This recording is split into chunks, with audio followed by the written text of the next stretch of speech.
buffet. Ano to, promotion nila, no? Yeah. So, sa Astoria, Boracay, free buffet kami. Yes. Ano? Okay ka na? Balik na ako dun, ah.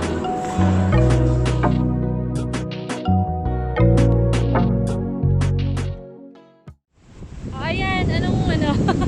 Yun, galing kami sa isang nakaka-stress na decision.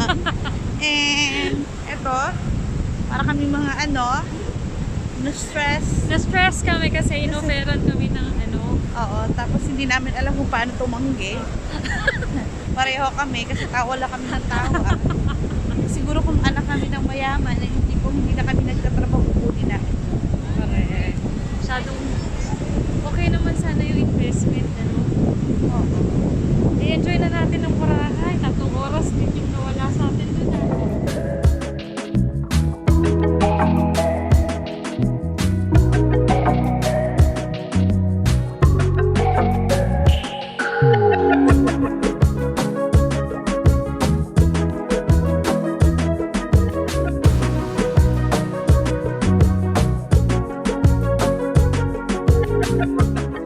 Yes, so ang ganda-ganda dito sa Boracay.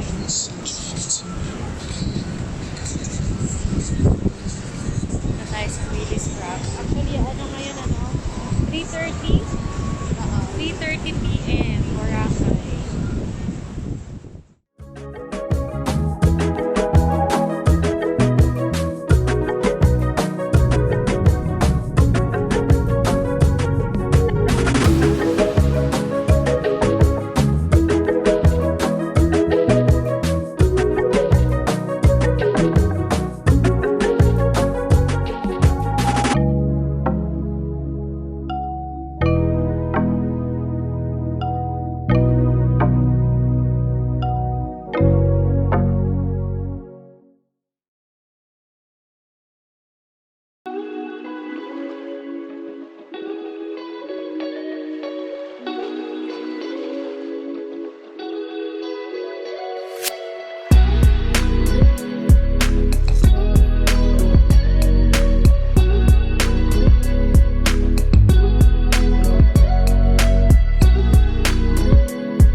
Oo nga eh. I-rate mo nga to from 1 to 10. Ikaw dapat Muntik.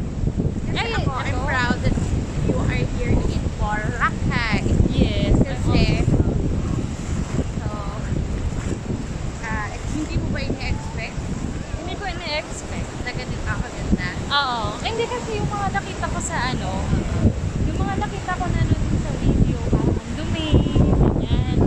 Tapos masyadong crowded. Ito yung ganito gusto ko. Sobrang konti. Pero siguro kasi hindi peak day, hindi siya peak, tawag ko, peak months. Ay, taga lang. Limited na lang kasi ang mga visitors. Oo. So, 2,000 visitors na lang ba? Yeah. Sexy niya ngayon, no? Yes. Kaya maraming no? Maraming turista. Ganda talaga sila. Namiss ka ba? Oh! Station 1 pa lang tayo Wala pa Bakit? tayo sa station. Bakit? Mas maganda pa sa station? Hindi, mas muna sa Anong station to? 1.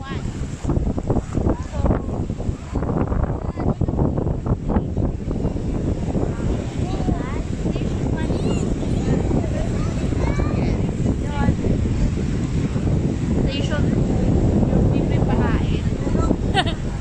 Pero kukunin na 3 oras mo. Nagkahiyaan pa kami para sa hihindian. Wala naman kami perang